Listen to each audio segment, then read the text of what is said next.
حضور پاک مبارک یو ځل جبریل علیہ السلام ته شکایت وکړو وی ان عفریتا من الجن یکیدنی یو سرکش پیری دی او ما ته سکیمونه او سازشونه اچي نو جبریل علیہ السلام د الله پاک نه دا دواړه سورتونه راوړل چې دا دواړه سورتونه لولا نو الله پاک به د سرکش پیریانو د سکیمونو او د سازشونو نه په حفظ او امان کې وساتي ورپته ولګېدا چې دا دواړه سورتونه د سرکش پیریانو د پاره دم دی بیا چې کله رسول الله صلی الله علیه وسلم مدینه شریفه ته تشریف یاوړو او په اومه هجره کې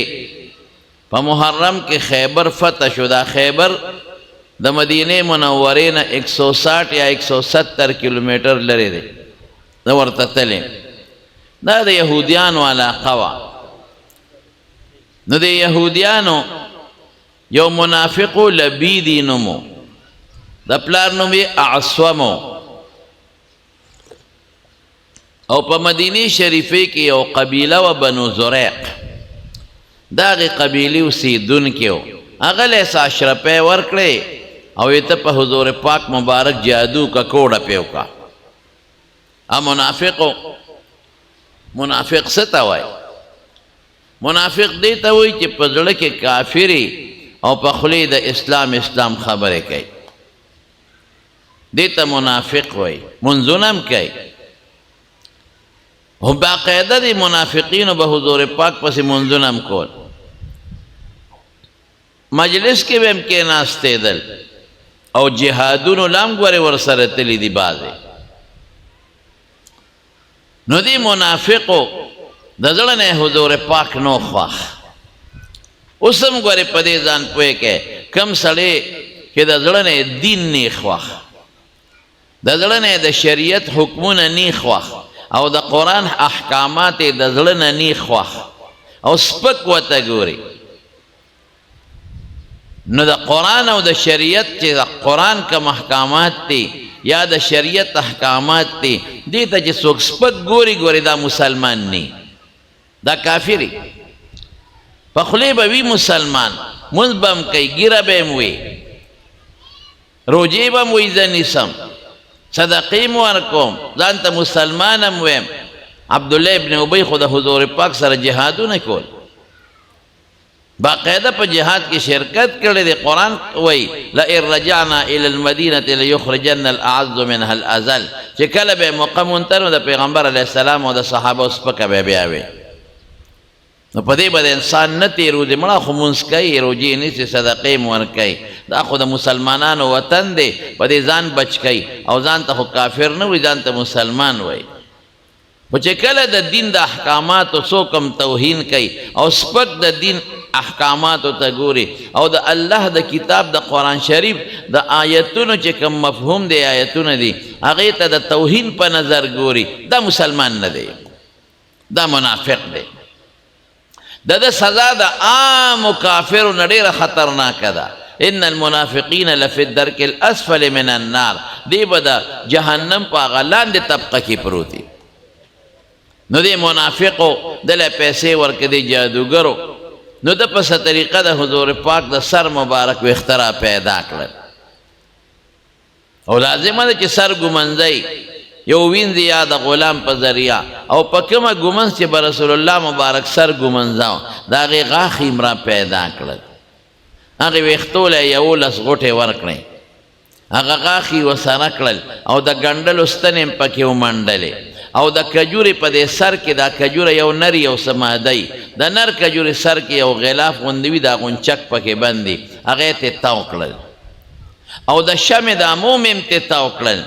بلکې بعض علماو لیکلي دي چې د حضور پاک په شکل یو ګوډاګی هم جوړ کړ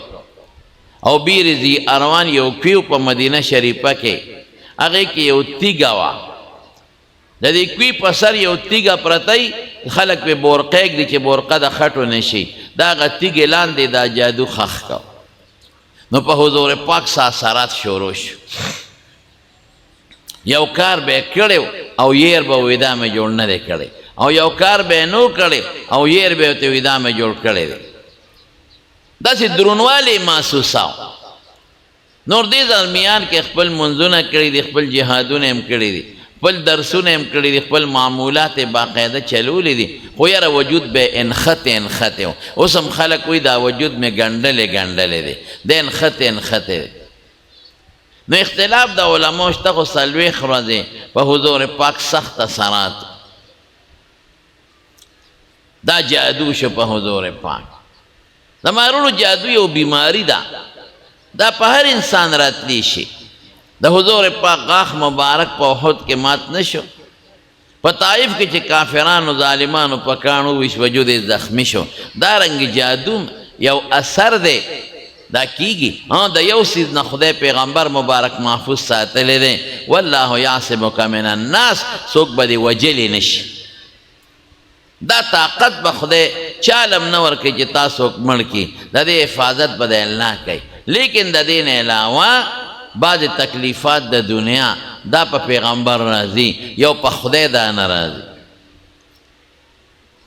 بعض خلک وایي په حضور پاک جادو نه دی شوی او په یو آیت یادوي وایي د مکې مشرکانو به مسلمانانو له پیغور ورکاو ان تتبعون الا رجلا مسحورا چې تاسو خو په هغه چا پسې یې چې په هغه جادو شوی دی نو که دا جادو پیو چې خو د هغې پیغور بیا ټیک شو که نه دا پیغور په مکه کې شوی دی هغې پورې په حضور پاک جادو نو شوی چې دی ورکاو او دا جادو په دا پیغور هلته و جادو د هغې نه ډېر وروسته مدینه منوره کې شوی او بعضې عالمان وایي د مسحور معنا مجنون دی ځکه چې څوک چاله پیغور دا ورکړي چې ستا مشر ناجوړه دی نو دا څه پیغور نه دی د یو قوم مشر ناجوړه کیدی شي دا پیغور دی چې ستا مشر لیونی دی نو هغوی به دا پیغور هغه جادو چې سړي د لیونی جوړ کړي نو دا په بخاري شریف کې حدیث دی خو په نورو کتابونو کې چې دا جادو پیو شو څلوېښت ورځې سخت اثر و څوک شپږ میاشتې کالم یادوي نو یو ځل اودو د خوبه راپاڅېد نو بی بی عایشې ته فرمایي وی عایشې ما الله پاک د خپلې بیمارۍ علاج راکړ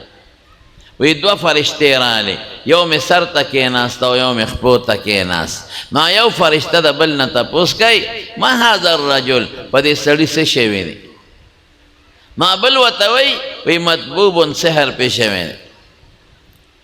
وی من طبه دا سحر پہ چا کړی دی ما بل ورته وی دا لبید پہ کړی دی او دا غلونم ورسره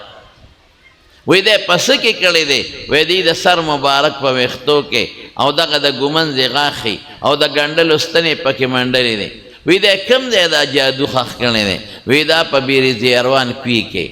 نقشه ورته په خوب کې ښوله زمونږ خوب او د پیغمبر په خوب کې فرق دی د پیغمبر خوب تنام اعینهم ولا ینام قلوبهم سترګې اودي وي خو زړې بیدارې د دې وجه نه د پیغمبر خوب وحی وي زمون خوب شرعي دلیل نه ټیک د بشارت پیدا کوي مبشرات ورته حضور پاک ویلي دي فایده پکې ډېره زیاته ده د الله د طرف نه یو الهامي ښه خوب لیکن ته پې یو شرعي حکم نشي ثابتولی او د پیغمبر خوب باقاعده وحی ده په هغې به داسې عمل کوي لکه مخامخ چې شی وویني د هغه زړه بیدار ابراهیم علیه السلام خو خوب لیدی چې دا زوی د حلال کا او په هغې عمل وکړ ته که خوب ووینې چې څوک درته وایي زوی د حلال کا عمل به پې نه کوې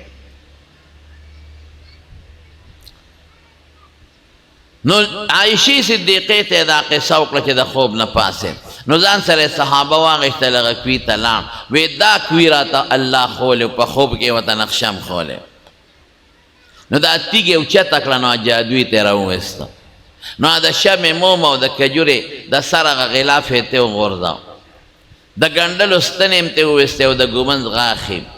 نو ویښته پکې راووتل د حضور پاک د سر مبارک نو ویښته له چې څوک ګوټه ورکړي نو څوک یې نشي کولاولی دا قانون او قاعده ده ځکه نه ته ویښته له ګوټه ورکړه نو ته بیا کولاو کړه شلیږي به خو کولاولی نشي نو چې رسول الله مبارک به یو آیت وی قل اعوذ برب الفلق په خوب کې ورته الله دا صورتونه وښول وی دا جادو به په څه ختمېږي وی په دې دواړو صورتونو نو ګوره نازل په مکه کې دی ورته یو یاد دهاني وکړه چې دا سنګ د سرکشه پیري دپاره دم دی نو دقه رنګې دا د کوډ او د جادو دپاره هم دم دی چوف به یې پکاو او یو غوټه به کولاوېده نو اتفاقا د دې صورت دواړو صورتونه آیتونه هم 11 دي غوټې مې 11 وې نو ټولې غوټې کولاو شوې نو واپس راغی نو بیبي عایشې ته فرمایي وی عایشې وی الله داسې کړم لکه چا چې څوک تړلي او پرېنیزي وجود مې کولاو شو وی عایشې که هغه کوي دي لیدلی وې کم سره چې کوډه ښخه وه وی اوبې داسې وې لکه نکریزې چې بنده خوشتې کې صحابین او داسې ټینګې او د هغه کوي په غاړه چې کوم باغ و که هغه دې لیدلی وې د هغې د کجورې دا بوټي داسې څښه و که ان رؤوسها رؤوس الشیطان لکه د شیطان د سرونو په شان دی بد شکله نو عالمان لیکي وی دې نه معلومیږي چې د جادو اثر په نباتاتو او په جماداتو هم کېږي په اوبو او په کاڼو بوټو هم کېږي پښتانه نه وی وی جادو یا نظر کاڼ هم چای دا جادو ختم شه عایشه بیبي ورته څه وایي وی د الله رسوله د دې تحقیق نه کوو چې دا چا د اروانې کړې دي چې سزا وله ورکو حضور پاک له الله ښکلې خوی ورکړی وی عایشې زه اسم الله پاک جوړ کړم نو د خدای مخلوق ته ضرر ولې ورسوم خلک یې معاف کړه نو دا د سحر او د کوډې او د جادو دپاره یو دم شو بس سار وختي دا دواړه لولی وسره دوه نور هم ملګري کې قل هو الله احد او قل یا ایها الکافرون او که آیت الکرسی ملګری که ډېر بخي ځکه ترمذي شریف کې حدیث دی د غول او د جناتو دپاره هغه هم دم دی دا سار په لاسونو چوپ کوئ په ځان راکاږئ او چې ماسخوتن سملی دا یو دم دی ښه او حضور پاک په ماسخوتن په ځان باندې دا چوپ کول دا دواړه صورتونه او څوک کوي قل یا ایها الکافرون او قل هو الله احد به موثره او زو او آیت الکرسی د شپې لوستل په حدیثو کې ثابت دی نو آیت الکرسی او سوره اخلاص او قل یا ایها الکافرون دا دواړه صورتونه دا ماسخوتن چې وده کېږي دا لولی او په لاس یې چوپ کوئ او چې د وجود کم ځای ته ملاس رسي په هغې یې راکاږئ د دې نه ښکلی دم بل کم دی دمونه ثابت دی ښه بعضې خلک دم نه مني دې زمانه کې داسې سپیره خلک راوتل وی دمونه په څه ته وایي دا مخکې زمانه کې و د معتزله زمانه کې هغوی به هم دا خبرې کولې د حضور پاک یو حدیث به هم په دلیل کې پیش کاو وی او یا زره کسان بی حسابه بی کتابه به جنت ته ځي دا به څوک هم الذین دا هغه خسان دي لا یکتوون چې علاج به نه کوي علاج بل کوي دا د سوي علاج به پخوا کوي ولا یسترقون د چانه به مطالبې د دمونو نه کوي دمګري پسې به نه ګرځي چې راشه په ما دمونه واچوه وعلى ربهم یتوکلون په خدای به توکل کوي او من استرقا چا چې خلکو نه تدمګري پسې څوک ګرځي چې راشه ما باندې دم واچا فقط برئ من التوکل دی د توکل نه بری دی د په خدای اعتماد نشته په دم اعتماد دی دا خبرې به خلکو ته کول او عقلي خبره به هم کوله مړه وي دم سرې خو د خولې نه هوا راوځي که نه چوف دی نو د خولې په هوا کې څه دي تاسو ورونو پوه کم دمونه ثابت دي په احادیثو کې کتاب الطب والرقا بخاری کے باب دے ترمذی کے پډیرو کتابونو کې دا شته حضور پاک باقاعده په صحابو دمونه اچولې نو پیغمبر کې توکل نو څه پټولو کې لوی متوکل خو رسول الله مبارک د حدیث په معنا ظالمان نه پوهېږي لاړه مبارک به خپل راواغشته او د مدینې په خوره به راخ کا او د مریض په تندي به راخ کا او څه به وي بسم الله تربة أرضنا بريقة بعضنا ليشفي سقيمنا بإذن ربنا. لاړه زما خوره د مدینې او د مریض په تندي راکاږم چې مریض جوړ شي خو د خدای په نوم، د خدای په اذن. او خپل نصیحت هم کړی دي حضرت حسن او حسین، اعیذکما بکلمات الله التامات من شر ما خلق وشر کل شیطان وهام وعین لامه. وی بچی په دې به ابراهیم علیه السلام خپل زامن اسماعیل علیه السلام او اسحاق علیه السلام دمو. پته ولګي چې ابراهیم علیه السلام په خپلو بچو دمونه اچول. او جبریل علیه السلام یو ځل راغی حضور پاک مبارک ته وی الا یرقیکا، بیماری دموم دینا وی دم میں کا. نو جبریل علیہ السلام پہ حضور پاک دم واچو، بسم اللہ یرقیک من کل دائن یوزیک اللہ یشفیک. دا خدای پنوم دے دموم، دا ہر مرض نہ چتا تا تکلیف در کئی تا دموم اللہ یشفیک، شفا با اللہ در کئی. نو گورا جبریل علیہ السلام دم چولے دے، ناغا متوکل نہ دے کہ توی دمون سوگواری برید توکل نہ دے. حضور پاک چولے دے ابراہیم علیہ السلام و صحابہ. دا خو ثابت سیدو نه.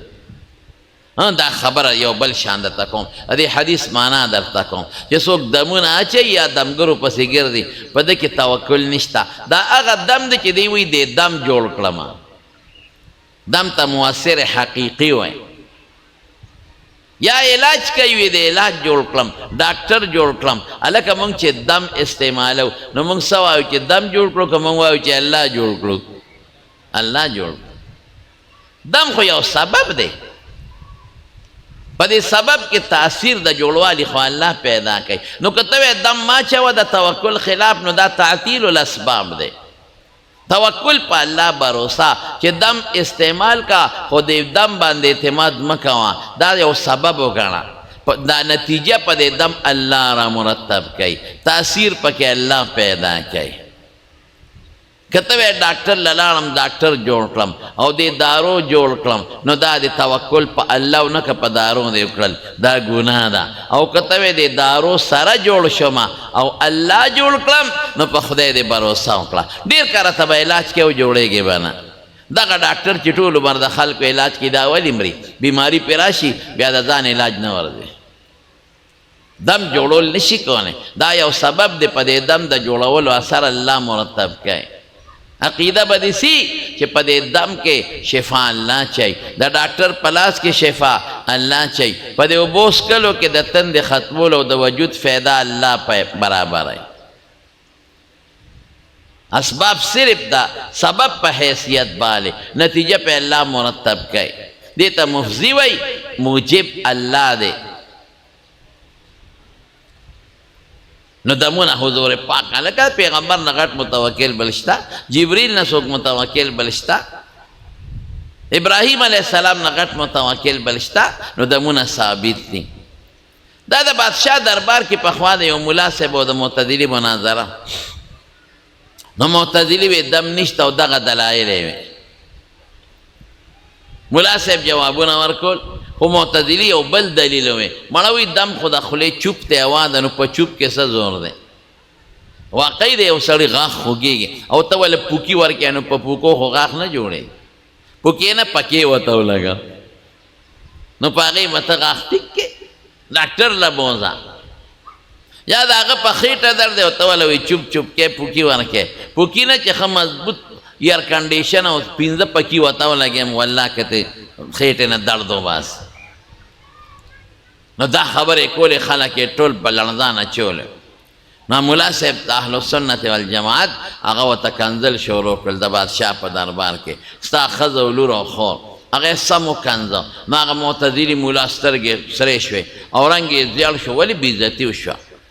بادشاہ تو بادشاہ سلامت، ملا صاحب سره دلیل نشته، نو په شخړو او په کنځلو سر شو.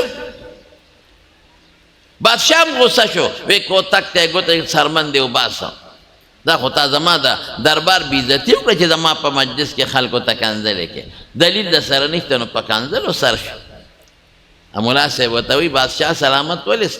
غصه شوې، کوتک ته یې ګوتې کړې. او دا معتزلی مولا ولې غصه شو، سترګې وپړسېدې او رنګونه بدلی را بدلی. وی کنځل دې ونه کړه، ډک مجلس کې زرګونو خلکو مخکې د کنځل وکړل زما د دربار بېعزتي وکړه او ته وایې تاسو ولې غوسه شوې ملا صاحب ورته وایي دا خو زما د خولې نه هوا ووته ته خو پخپله وایې چې په هوا کې زور نشته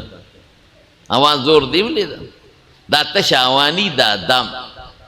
دا د قرآن شریف الفاظي یا د احادیثو یا صحیح الفاظي نو هغه الفاظو له وجود شته خو موږ ته نه ښکاري او د قیامت پر ورځ به دا وجودونه بیا موږ ته ښکاري نو چې تا چوف کړې تش هواني هغه الفاظي وسر قسم دی حضور پاک مبارک حضرت علی صاحب سترګې خوږېدې په خیبر کې هغه له جنډه ورکړه او سترګې خوږېدې نو حضرت علی صاحب باندې دم واچو او په سترګې وله لاړې مبارکې م ورسره توت کړې علي صاحب وایي داسې مې سترګې جوړې شوې لګاړو چې چېرته خوږ شوې نه یو بل صحابي دی عبدالله ابن عتیق په خیبر کې هم یو کافر پسې تلی د هغه خپه ماته شوې وه حضور پاک په لاس کېښوده وله یې دم کړې هغه وایي داسې مې خپه خدای جوړه کړه چې اړو لکه ناجوړه شوې نه نو دا یو وجودي چې ته دم چوف کې نه وجود په دې مساماتو کې ورننوځي کوم ځای نه چې خوله راوځي نو وینې سره خدای یو ځای کړي نو د مرض ځای ته الله ورسوي نو دمونه ثابت دي دا دواړه صورتونه د کوډې او د جادو دپاره دم شو هم د سحر دم شو جادو هم د سرکشه پیریانو او د جناتو او د شیطانانو د سکیمونو دپاره دم شو دا وایې ښه سار او ماسخوتن او ما د سره ورته سره درې څیزونه نور هم یو ځای کړل سوره اخلاص قل یا ایها الکافرون او آیت الکرسی پلاس چوپ کوئ او ټول وجود باندې راکاږئ خو یقین او ایمان به په دې ساتئ چې دا یو سبب دی په دې کې اثر به څوک پیدا کوي الله پاک د جوړول لکه دارو کې چې الله اثر پیدا کوي تاریخ کې راځي لقمان حکیم صاحب سره د دستونو پوڼی وې دارو به یې ورکول پوره حکیم او څوک وی لا پیغمبرم او چې چا به دستونه او پوڼی به یې ورکړه الله او په خپله د دستونو د لاسه مړ شو د خېټې د بیمارۍ د لاس بعضې خلک لا دونه مبالغه کوي وی چې اوبو ته به یې واچول اوبه به یې ودرولې دا مبالغه ده اوس به د دې دواړو صورتونو مختصره ترجمه درته ما درته وختي وي چې طالبانو هغه اوږدې خبرې نه شو کولی موږ طالبانو ته کوو عوامو ته یې نه کوو آسانه ترجمه قل اوایه ای محبوبه بلکې تا ته م وایي هر چا ته وایي قل اوایه د قرآن لوستونکیه هر څوک چې یې او په هره زمانه کې چې مسلمان ته وایي اعوذ پناه نیسم برب الفلق په رب د سبا د الله لوی قدرت ته اشارت شو رب د سبا الله خو د بیګا او د ماښام هم رب دی خو د سبا کې یو څو خبرو ته اشارت دی سبا چې روخیږي نو تیاره ختمه شي او رڼا راشي دا فلق د دې سبا معنا چې به وکړه دی ګورې معنا لازمي ده فالق الحب والنوا فلق په معنا د مفلوق ده خیر هغه ما طالبانو خبرې نه کوي نو تیاره ختمه شي او رڼا راشي دې کې اشارت ته چې ستانه د کوډ جادو دا تیاره دا به ختمه شي د روغ صحت رڼا به راشي یا د سکیمونو سازشونو تیاره به ختمه شي د امن رڼا به راشي او اشاره دا هم ده چې د امت نه د ګمراهۍ او د شرکیات او د کفریاتو تیارې به ختم شي او د ایمان او د هدایت رڼاګانې به راشي او د خدای لوی قدرت ته اشاره ده د مارونو چې سبا راوخیږي ګوره شپه ختمه شوه ورځ راله دومره رڼا ته په بجلو نشي پیدا کړو موسمونه بدل شو د شپې جدا موسمي د ورځې جدا موسم په دې کائناتو کې لوی انقلاب راشي بعضې حیوانات د شپې راپاسې راویښ شي او د ورځې وده کېږي لکه خاپیرکه او بعضې د ورځې د شپې ودي او د ورځې راپاسي په موسم کې په هر څیز کې یو انقلاب راشي سبا خطو سره دا دومره لوی انقلاب راوستونکی څوک دی رب العالمین رب معنا په قلاره قلاره یو شی را پیدا کوونکی نو په دې ذات پناه نیسم او دا وخت هم ډېر برکتي وخت دی تېره سبا من شر ما خلق د کل مخلوق د شر ما هغه څیزونه چې الله پیدا کړي پتہ ولګېده چې الله پاک د سبا او د زمانې رب دی، الله د دې موسمونو بدلولو رب دی، الله د دې ټولو کائناتو رب دی، الله تیاره ختمي رڼا راولي، الله موسمونه چینج کوي او الله په بعضې حیواناتو خوب راولي او بعضې راویښوي. دا ډېر لوی طاقت د خدای لوی قدرت ته اشارت دی. دا معلومه شوه چې د ټول مخلوق باندې شر چې راځي دا د چا په قبضه کې دی؟ د الله. او لرې کوونکی څوک دی؟ الله. شر څه چې دا وایي چې هغه ضرر چې انسان ته متاثري یا حیوان که بذاتي که بالواسطه. او پناه نیسم من شر غاسق د شر د تیارې شپې نه چې کله خوره شي. دې ته زموږ طالبان تخصیص بعد التعمیم وایي. او دا وی ولی ځکه عموما چې څوک په چاکوډه جادو کوي په ښه تیاره شپه کې کوي، څوک چاته سکیم جوړوي دې وخت کې جوړوي، غل غلا دې وخت کې کوي، ډاکو ډاکه دې وخت کې کوي، څوک درته نقصان رسوي دا وخت کې کوي. غسق اصل کې ډکوالي ته وایي او وقوف په اصل کې داخلېدو ته وایي. نو هغه لیل غاسق هغه د تیارې ډکه شپه چې تیارې یې په ګوټ ګوټ کې وردن نشي. ګوره د دې شر نه تا بل څوک نشي بچ کولی، څوک به دې بچ کوي؟ الله به دې بچ کوي. ومن شر النفاسات فی العقد، او پناه نیسم د شر د هغې نفسونو نه چې پوکي په غوټه کې وایي. چونکې د سحر کوډ دم دی او ساحران پوکي په غوټو کې وایي. یا شیطانانو د پاره هم دا دم دی، نو شیطان هم څه تارونه راوړي او چې سړي ودي نو هغې له غوټې ورکوي. حدیث کې راځي وی چپ پہ کئی علیک لیل طویل فرقد، ودش پدا او شاب ودش.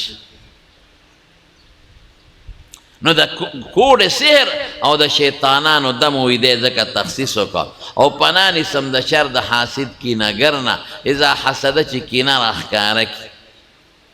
د دې کوډ سحر سکیم جادو د دې ټول دارومدار په حسد دی. د مسلمان لکه حسد وي ځکه په چا جادو کوي، ځکه یې ذکر وکړو. حسد څه ته وایي رڼو؟ پښتو کې درته وایم حسد دې ته وایي چې چا له خدای یو نعمت ورکړی دی، مال، حسن، بچي، او ته وایې دا ولې دي؟ دا مال یې ولې دی؟ دا ښکل یې ولې دی؟ د عزت یې ولې دی؟ دا علم یې ولې دی؟ دا خلک یې قدر ولې کوي؟ دا موټر یې ولې دی؟ دا بنگله ولې ده؟ دا ډېر لوی جرم دی. یو حدیث کې راځي چې لیلة القدر هغه چې کوم خاص ټیم دی الله د هر چا دعا قبلوي. لیکن چې د چا په زړه کې مسلمان سره حسد وي د هغه وخت کې هم خدای دعا نه قبلوي. وی د عرفات په میدان کې به الله دا ګناهګار وبخي. الله فرشتو ته وی ګوره تاسو خو انسان مه پیدا کوه، دا د کم کم ځای نه راغلی دي، جاو من کل فج عمیق، لرې لرې ځایونو نه راغلی دي او ما ته جاړي ما رضا کوي، تاسو ګواهان شئ چې دا ټول مې وبخل. فرشتې وی فلان کې خو پکې دې له مقصد له راغلی دی، فلان کې خو داسې دی داسې دی، وی دا مې ورسره وبخل. خو چې د چا په زړه کې مسلمان سره حسد وي دا الله پاک په دغه میدان کې هم نه بخي. ولې دې ته خدای په کار اعتراض کوي؟ ولې دا حسن، مال، دولت، نعمت خو خدای ورکړی او ته دا ولې دی دا په خدای اعتراض کوي؟ او دې ظالم ته ځان د خدای نه پوه ښکاري چې خدای تا غلطي کړې ته نه پوهېږې، زه پوهېږم دا شی نو په کار ده. او عیاذا بالله خدای ته بې انصافه وایي چې ته انصاف نه دی کړی، دله دې ولې دا مال ورکو؟ دا مال پکارو.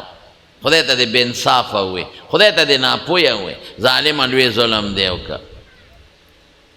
څومره چې نن سبا دشمنۍ دي، بغضونه دي، کنځلې یو بل ته کوي، یو بل پسې ټوپک راوړي رالي، کنځل کوي، عزت علي، د دې ټولو دارومدار په حسد دی. د هغه عزت یې بدې شي. دا په عوامو کې هم شته، مولیانو پیرانو کې هم شته. د عوامو هم بدې شي، د یو خان بل خان بدې شي، د غریب خان بدې شي، او د خان غریب بدې شي چې دا غریب راته ولې موټر کې کېناست. او زمونږ مولیانو صاحبانو کې په ټولو کې نه خو بعضو کې شته چې دا د ده ته خلک ولې راغونډېږي، د دې مولا د دا طالبان ولې راځي، د ده دا خلک قدر ولې کوي، دا خلک عزت ولې کوي؟ دا خو د خدای خوښه. اذا حسد چې حسد ښکاره کی دا ولې وای ځکه چې حسد پړه کې دننه نو دا د خپل خوري دا اکثر طالبانو ته ویم د حسدي سړي د پاره دا سزا ډیره ده چې خپل له خوړ بل چاته خو ضرر نشي رسول یو غیبته د پسخېدل وته پښتو کې وای دا لکه په غیبته څه ته وای وی دله د خدای علم ورکړه د دې نصیب یې خو که داسې زما وي دا په ښه کې ښه دی او په بدو کې بد یو سړي له مال خدای ورکړه جومات جوړ ته وایې که داسې زما به ما به هم جومات جوړ کړی دا نه وي چې د هغه دی نه وي دا ثواب دی منهم من څنګه دی من یقول لئن آتانا الله من فضله لنصدقن او که یو سړي له خدای مال ورکړه په ګناه پې کوي دمې پې ګډئ او ته وایې که دا زما وي ما به هم دمې ګډې کړې وې بیا ګناه ده مضموم نو خدای دې د حسد نه ساتي لکه مسلمان سره حسد مه ساتي حسد نه پس بغض پیدا کیږي اوس د دې دویم صورت مختصره ترجمه درته کوم قل اوایا ای د قرآن لوستونکي اے مسلمانا هر څوک چې یو پاره زمانه کې چې اعوذ پناه نیسم برب الناس په رب د انسانانو د دې ټولو انسانانو رب الله دی مربي رو په قلار قلار د یوې نطفې نه د مور په ګېډه کې خشته ماشوم جوړ او بیا دنیا ته راولېږه او په دنیا کې بیا رو لویو څومره ښکلی انسان یې ترې جوړ کړ لقد خلقنا الانسان فی احسن التقویم ښکلی شکل ګردې منډې ترړې وای دا ذات دې ته رب الناس وای ملک الناس او پناه نیسم په بادشاه د خلق حقیقي بادشاه الله دی چې بادشاهي یې نه ختمېږي دا په ماشوم د مور په ګېډه کې هم د الله بادشاهي ده او په دنیا کې هم ده په پیریانو په فرشتو هم ده په دریاب کې په کبانو هم ده او په دې حیواناتو هم شته په قبر کې په بندګانو هم شته او چې بیا ټول خلک قبرونه پاسي هغه وخت هم ده او په جنت کې هم ده او په دوزخ کې هم ده یو وخت د الله بادشاهي نه ختمېږي او پناه نیسم به اله الناس په معبود د انسانانو د دې ټولو انسانانو طبعا پکې پیریان او دا نور هم داخل کړي ځکه بعضې خلک رب د مخلوق وایي وی ذکر د خاص مراد ته نام بادشاہ د مخلوق او معبود د مخلوق حقیقي د عبادت لایق څوک دی الله او که د الله نه علاوه څوک د بل چا بندګي کوي عبادت کوي دته مشرک او کافر وي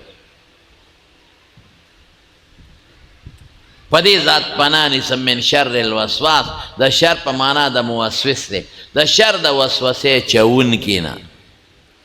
وسوسه چوونکي څوک دی شیطان حدیث پاک کې راځي وی د انسان د زړه ته یو خوا فرشته ناسته ده او ورته نیکي ورچي ان للملک لمة بقلب ابن آدم وللشیطان لمة بقلب ابن آدم نو ورته نیکي ورچي چې مونځ کوه مړه شا به لمانځه لاړ شي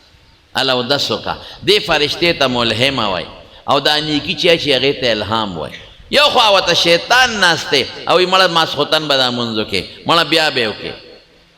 دې شیطان ته وسواس وایي او دا چې کوم ورته بد ورچې زړه ته هغې ته وسوسه وایي خلک نه وایي وایي دا یو ړه مې وایي چې دا وکړم بل ړه مې وایي چې دا وکړه ړونه خو دوه نه دي یو دا نیکي ورته فرشته ښایي او دا ګناه ورته شیطان ښایي الخناس ته ته دم وخاو دې پټېدونکې دی ورستو کېدونکې دی الجوار الکنس الخنس دا ولې وایي الخناس ځکه چې ته بړه کې وایې چې دا شیطان خو زما غټ دشمن دی خو دې خو پټ زما اړه ته ناست دی ده نه به ځان څنګه بچ کو د یو سړي دشمن ښکاروي نو ځان به ترې بچ کړې خو د پټ دشمن نه ځان ساتل ډېر ګران دی نو دی خو زما اړه کې پټ ناست دی دې سپېره نه به څنګه ځان بچ کوم نو الله څه وایي الله وایي ان کید الشیطان کان ضعیفا ډېر کمزوری دی ګورئ زیره ته دم خیم د الله نو مخ له تښتي بیا حضور پاک فرمایي الشیطان جاسم علی قلب ابن آدم شیطان د بنی آدم په دې زړه د پاسه ګونټې ماتې کړې دي اذا غفله چې دې د خدای نه غافل شي نو وسوسه بیا ورته دا غلطې خبرې زړه ته ورچوي و اذا ذکر الله خنسا او چې کله الله یاد کی بیا دې تختی پټیږي نو ګورې په ډېر اسانه ته بچ کې دی شي دا الله ذکر تلاوت کوا درود شریف الله الله لا اله الا الله چې کم کې دا الله لوی راځي کم سید اوایا دی په خپل تختی الذي يوسوس وسوسه چي في صدور الناس زړونو ته مراد دي د خلکو په زړونو کې وسوسه چي او دوه ډلې دي ګورئ من الجنة یو د پیری د ذات نه دی دا موږ چې کوم ابلیس او د بچی دي دا د پیری د ذات نه دی د دې مشر نیکه پیریو والجان خلقناه من قبل من نار السمو نو یو دغه ابلیس او دغه بچی دي وسوسات او ګورئ یو من الناس د خلقو د جنس نم دی په انسانانو کې چې شیطانان دي یو ته یو سوی بل ته بل سوی دوه کسه جنګي دا ډېر لوی جرم دی قرآن خدای په ده ختم لا يدخل الجنة قطات وی جنت ته به چغلخور نه داخلیږي هله به داخلیږي چې دوزخ کې خوډه بی نمام من كان ذا وجهين في الدنيا كان له يوم القيامة لسان من نار څوک چې په دنیا کې دوه پړیقه دی یو ته یو سوی بل ته بل سوی د قیامت پر ورځ به په خوله کې د اور ژبه تاویږي راتاویږي دی خو شیطانتو کې نو مړی وشي نو دی وی ما خو نه دی کړی حضور پاک وایي چې څوک د چا په مرګ کې په دوو ټکو شریک شو د قیامت پر ورځ به په تندي لیکلي آیس من رحمت الله دی د خدای د رحمت نه مایوس بلکل د مرګ ګناه شو چې څومره مړي وشو د په دې شیطانت د دې ټولو ګناه د هغوی هم شو د هغوی به نه کمیږي او د ده به شیطانت ډېر خطرناک دی یو سړي عمره غشته پخوا به د مریان خرڅېدل نو هغه چې چا نه غشته نو ویل لکه صاحب پکې شته که نه اوس هم چې څوک غوامې ښه اخلي تپوس کوي صاحب پکې شته سړي ورته وی عیب خو پکې نشته ډېر ټیټ دی هر قسمه کار کوي صحت نه مروغ دی خبر هم ماني وګوره یو غم پکې دی چې چغلخور دی هغه وی چغلی سره یې زمونږ سړي دا خو یې خپله ګناه ده ځان به ترې ساتو بس وی دغه یو عیب پکې دی د بعض انسان دا چغلي عادت دی تا سره به کښېني یو خبره ته کوم یاره چې خفه نه شي هلکه چې د خفګان خبرې ولې راته کوي ما ته وایي یو خبره کوم خو چې خفه پرې نه شي وروره که د خفګان یې ما ته یې مه کوه ما ولې خفه کې یاره جي پلانکي ستا متعلق دا خبره کوله زه ورته یم په ما دې زړه خفه کېږي خفه شوې او مې هلته بل څپېړه ورکړې وه که زما په متعلق یې خبره کوله تا جواب ورکړی یو څپېړه به دې ورکړې وه که نه په ما خو دې خفه نه شو زه خو دې خفه کړم هغه ما ته پوشي شوې او تا راته ښکاره ووایي ستا نه هغه خو ځکه هغه ښکاره نه مې پوشي شوې او تا راله ښکاره راوړه ظالمه شرمېږې م نه ته ده ووایې یو سړي ته که دې تاله بیا راغې زه به جرم درکړم بعضې خلک یې اوږده ږیره یم پرېښې نامه اوږدی شیخ الاسلام او دی عادت یې در به راشي پلانکي ستا متعلق دا خبره کوله پلانکي دا خبره کوله وی ښې وې ده تا را باندې سر دونه یې په ماړه خفه کېده جواب به دې ورکړی بیا به څوک هم شیطانې نه کوي او بل دا دی ان جاکم فاسق بنبأ فتبینوا تحقیق وکړه وی هغه دا ویلي دي او راځه ویم بوزم دی والا چې ستا مخکې زه ورته ووایم بیا به دې نه وایي داسې که لږ تاسو له دې شیطانانو چا چې څوک دوه کوره جنګوي که دې هم یو فوټې لږ میدان ته که بیا به څوک هم داسې نه کوي دا په زنانو کې دا صفت ډېر زیات دی زنانو ته هم چې د شیطانانو ښځو نه ځان ساتي کور ته به راشي ته به وله پیالې چای پخه کې کټ بالغ ته به ډډه وایي خورې پرون خو پلانکی ستا متعلق دا خبره انګور ته وایي خواښې دې پرون راغلې وه هغې خو دا وې خواښې ته وایي هغه چرنی انګور خو دې بېګا دا خبره کړه ښه مضبوط څپېړه شلق دې وباسه دا وی خدای دې بیخ وباسه چای مې دله پخوله خو ځه رکېږه چې دا بیا داسې کار وکړي او بعضې بوډیګانې ګورې زامنو ته د انګور بد وایي پټ ورته وایي او بعضې انګیندو خاوندانو ته د مور او پلار بد وایي دا سخت جرم دی سخته ګناه ده دې ستړی ستومانه غریب راشي او ښځه ورته وایي د مور خو د ګز جبه پختي خو یې ماته ده نو غریب خو ستړي وي خولې ته بیږي نو په مور ورمنډه کړي ظالم یې ولې ظلم کوې د زوی او د مور په منځ کې بېلتون راولې او زوی د مور نه ازاري کوې او کله مور ورته چې دا ښځه پلار کره تلي وایي نو بلا مې راوستی ده نو چې د بلا وه نو ولې دې راوسته پزوی کور روانه ظالمی پینگور کور روانه دا شیطانت خطرناک دی اللہ ایتی منگو سید نا غلام چه کور تا بوتا نو دا شیطانت خویدتو نو یو دل دی نیکی تاوی دا دی سڑی خزیتا وی نیکی یو خبر آتا کو وی وائی یارا وی نی وی مو یو خبر ملکی دا خو یاریگا مخاون تا بدی وی مال بکارو گوره استا دا فیدی دا دیت عربی کی وشم وی دا خبر ډولې کوي وی نه وایه نه وایم وی رښتیا ویم وی ښه نو نیک ځان له بله ښځه کوي ته نه ګورې کله وختي ناوخته کور ته دې راځي بله ښځه کوي ګورې زه پې خبر یم پټ مې درته ووایې وایي ستا دې څوک وایي ښځه خو په دې خفه کېږي خو ما سره ډېره مینه ده او ډېر محبت بس پې مې کړې بله ښځه کوي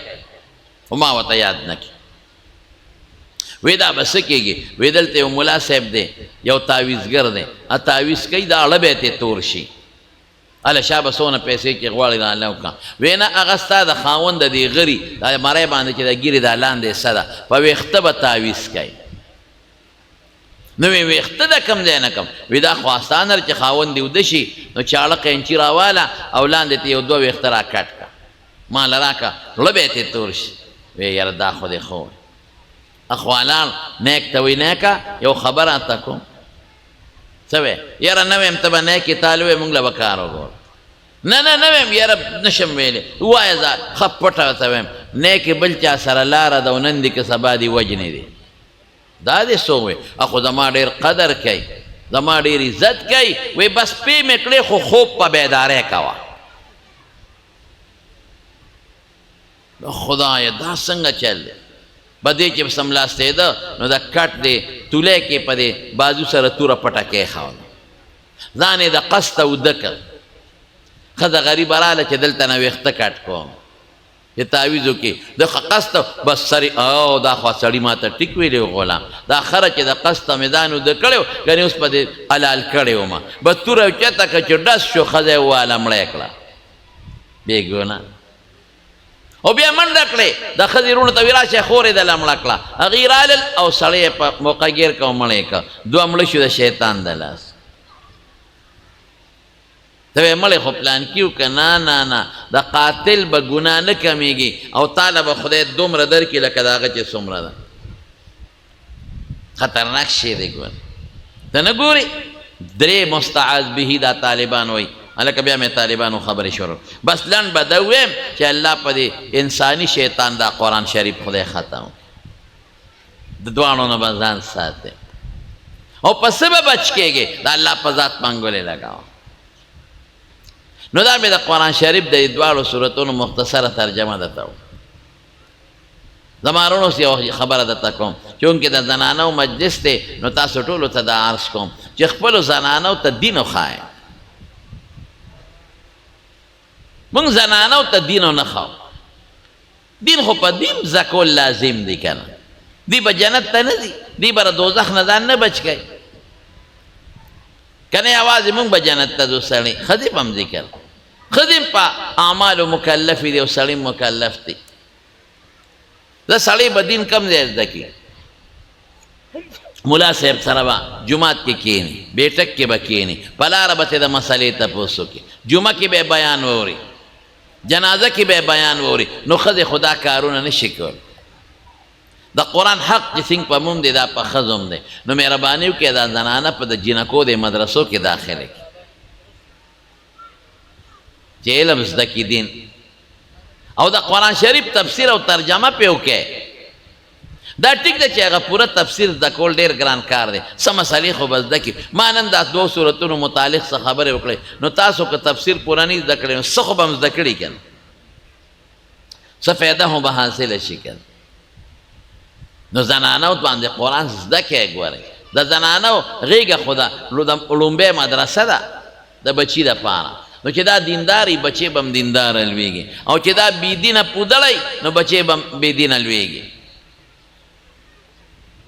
بالکل د زنانو خیال وساتئ زنانه په قرآن پوهې کې زنانه په دین پوهې کې او د جنکو د مدرسو دومره فایدې دي دومره فایدې چې زه درته نشم ویلی قسم دې ډېر جنکې خدای د دې مدرسو د برکت نه حافظانې کړي ډېرو جنکو تفسیر قرآن زده کړه او ډېرې جنکې عالمانې شوې